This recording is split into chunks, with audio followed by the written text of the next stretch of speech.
Que a gloriosa paz do nosso Senhor e Salvador Jesus Cristo esteja com todos. Glória a Deus. Vamos dar continuidade ao nosso estudo da palavra do Senhor a respeito do tabernáculo. Já estudamos algumas peças, glória a Deus, temos acrescentado o nosso conhecimento e nesta noite nós iremos aprender mais um pouco. Nós vamos falar a respeito da Arca da Aliança. Como nós falamos, o tabernáculo é dividido em três partes: o átrio, o lugar santo e o lugar santo dos santos, ou lugar santíssimo. E nós estudamos as peças do átrio, do lugar santo, e agora nós vamos falar a respeito de uma das peças do lugar santíssimo, que é a Arca da Aliança. No estudo anterior nós falamos a respeito do altar de incenso. E o altar de incenso, após o sumo sacerdote queimar aquele incenso e oferecer ao Senhor aquelas especiarias com cheiro agradável, com cheiro suave, ele podia agora ter acesso, passar por aquele véu e adentrar o lugar santíssimo. E nós vamos estudar um pouco nesta noite.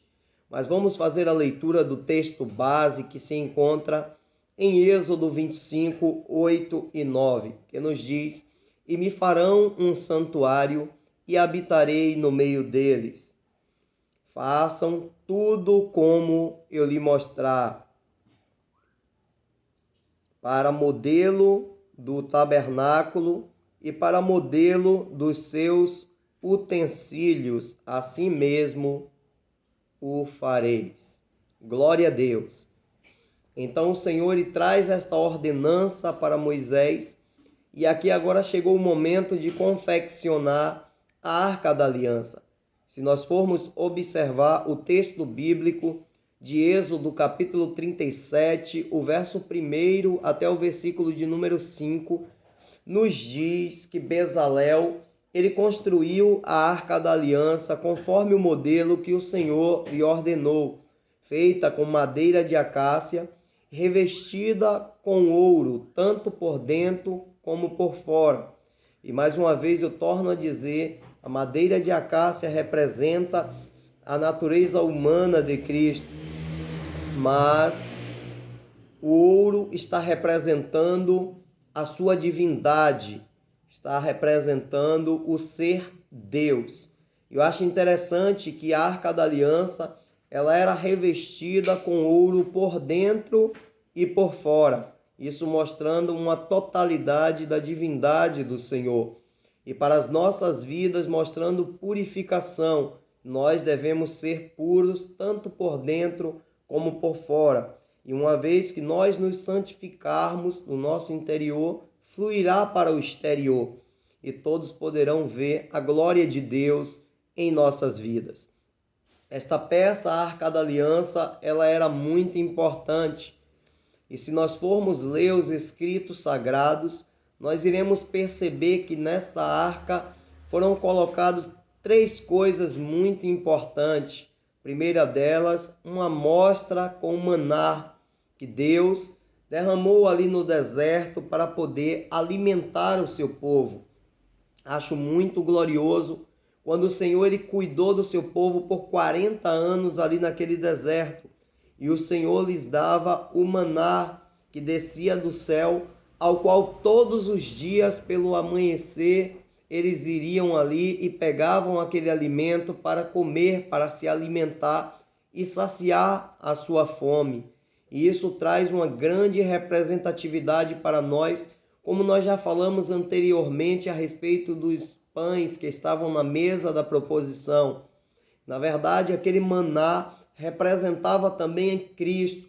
E o Senhor ele declara no Evangelho de João que ele é o pão vivo que desceu do céu para poder alimentar as nossas vidas. Então, a amostra daquele maná que estava dentro daquela arca estava representando Cristo como um pão vivo que desce do céu, como aquele que alimenta a humanidade, como aquele que sacia a fome da humanidade. E isto é muito glorioso. Dentro também da Arca da Aliança estava as tábuas contendo as leis para o seu povo. Aquelas tábuas estavam ali dentro da Arca da Aliança, e eu acho isso muito interessante porque as leis hoje para nós, a palavra de Deus, Jesus, ele é a palavra expressa para nós, e toda a verdade está nos seus escritos sagrados, está aqui nesta Bíblia que nós possuímos e que nós meditamos dia após dia em nosso viver. E é muito importante dizermos que nós precisamos fazer uso desta palavra, que nós precisamos meditá-la nela dia e noite. Salmo 1 diz: bem-aventurado é o homem que não anda segundo o conselho dos ímpios, que não se detém no caminho dos pecadores, nem se assenta à roda dos escarnecedores.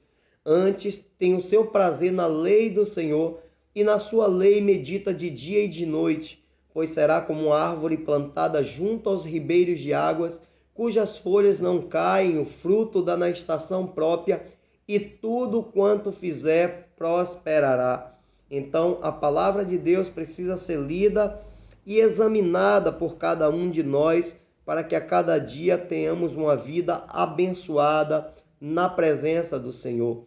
Apocalipse capítulo 1 e versículo 3 nos diz assim: bem-aventurado os que leem e ouvem as palavras desta profecia e guardam as coisas que nela estão escritas, porque o tempo está próximo.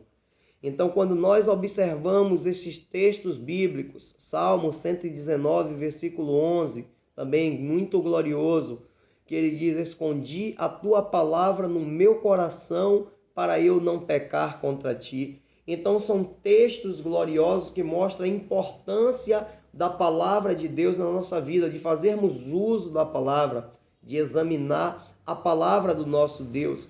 E tanto o maná, que representa o pão, que é também o alimento diário, que é Cristo, a palavra que é o nosso Senhor, e que também nós devemos examinar para que tenhamos o conhecimento da verdade, da vontade de Deus sobre a nossa vida. Quando nós falamos também a respeito da vara de Arão que floresceu e que também estava dentro da Arca da Aliança, e que também traz para nós um símbolo muito forte, a vara de Arão, que representa o sacerdócio, Cristo como um sacerdote eterno que reina sobre as nossas vidas, que nos representa, diante de Deus.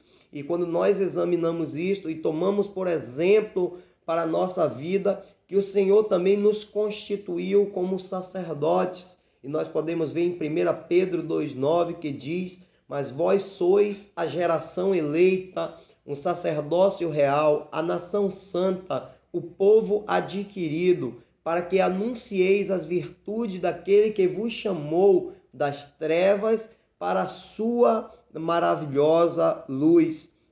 Então nós podemos ver que dentro daquela arca continham coisas, objetos, utensílios que estavam ali dentro, que trazem grande representatividade para nós, que são símbolos de coisas gloriosas que nós devemos tomar posse em nossa vida. Quando nós falamos a respeito desta vara de Arão que floresceu, representa a nossa eleição também como sacerdotes, para que nós possamos dar frutos, para que nós possamos estar dando frutos, flores, para que nós possamos estar testificando de que realmente o Senhor é conosco, assim como ele foi com Arão e comprovou através daquela vara que floresceu. Então é muito glorioso falarmos a respeito da Arca da Aliança. A Arca da Aliança, que é um símbolo muito grande, para o povo de Israel, para os judeus, e que por muito tempo eram conduzidas pelos levitas, pelos sacerdotes com seus varais, que conduziam nos seus ombros, os levitas que foram separados para este ofício. Se nós formos estudar, os levitas eles foram divididos por famílias, que são os coatitas, os meraritas, os gersonitas, e apenas os coatitas eles podiam conduzir a arca do Senhor, né, pelos seus varais, e ali simbolizava a glória de Deus que estava sendo levada. E por que não dizer que hoje nós somos a arca de Deus? Hoje nós somos a arca da aliança que estava no lugar santíssimo. Hoje nós conduzimos a glória de Deus. E o apóstolo Paulo diz, escrevendo aos Coríntios, no capítulo 3 e o verso 16 de 1 Coríntios: ou não sabeis vós que sois santuário de Deus e que o Espírito Santo habita em vós? Então o Espírito Santo habita dentro de nós e nós somos esta arca que leva a glória, que conduz a glória, né? Então nós devemos ter ciência desta importância, desta incumbência, desta responsabilidade que nós temos de levar a glória de Deus onde nós estivermos, onde nós colocarmos a planta dos nossos pés. E eu gostaria também de falar algo que eu sei que irá acrescentar a nossa fé nesta noite. Como eu falei, o sumo sacerdote, ele entrava apenas uma vez por ano no lugar santíssimo para poder representar tanto a sua vida como a vida de todo o povo de Israel. E para o sumo sacerdote adentrar naquele lugar santíssimo, era necessário separação, renúncia, santificação na vida dele. Ele usava as suas estolas sacerdotais, ele por baixo das suas estolas, eles usavam ainda cirolas, que eram shorts compridos, que cobriam as suas coxas até o seu joelho.